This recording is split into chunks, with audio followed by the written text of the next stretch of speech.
My name is Sabine, and I thought I'd just connect with video this morning.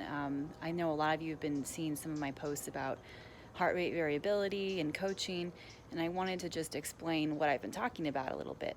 Right now I'm enjoying some of that unstructured time that I had just posted about, enjoying my coffee, enjoying some plants and fresh air, and just letting my brain kind of relax before I get into the bulk of my workday. And this time is really essential for me.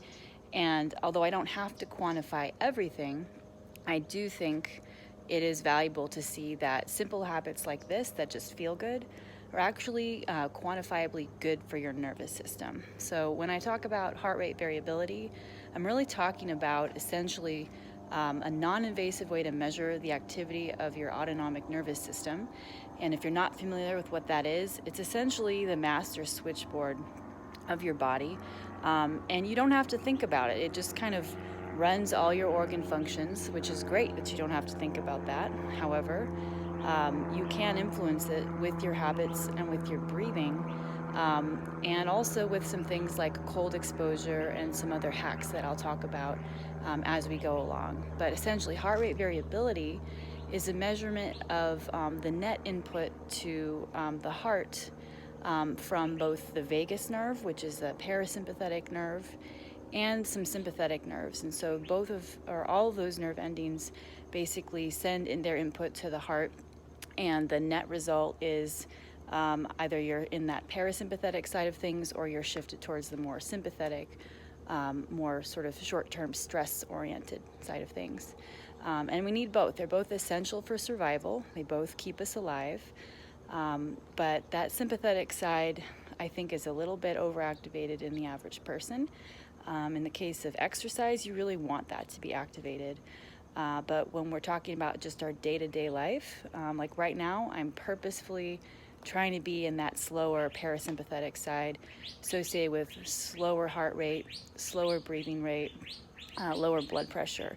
And those are all things that are conducive to long-term survival and essentially letting your body recover, and your brain recover from the stresses of the day, which are inevitable, especially right now. So that variability of the heart rate is actually about the differences between heartbeats. So if my heart rate is 60 beats per minute, it's actually not one beat every second.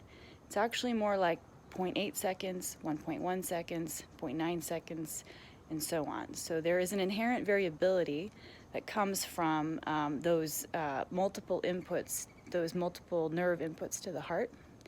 And that's good. We want to see that variability. That actually means that you have a healthy nervous system that's capable of reacting quickly and adapting quickly.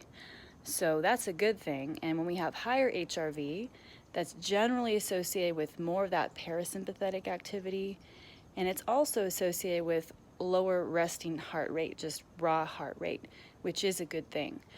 So I will dive more into these topics as you follow along. And I also want you to think about if this could be relevant to you from a personal standpoint, which I know it is, just dealing with stress mitigation in your own life.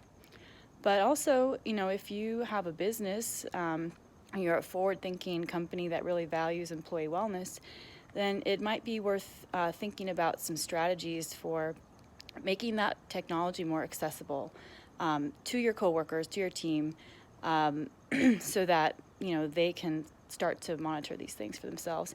Because we all know that it's about working smart, not just blindly working hard. So if your workforce is feeling the effects of chronic stress, they're not going to be happy, so that's not good. But also, just from a purely business standpoint, they're not going to be as productive. So it's really best for everybody to take care of themselves. So if this interests you, definitely send me a message. I am working on integrating this into my coaching for both people and businesses. So definitely send me a message, and I would love to chat. I hope you guys have a great morning.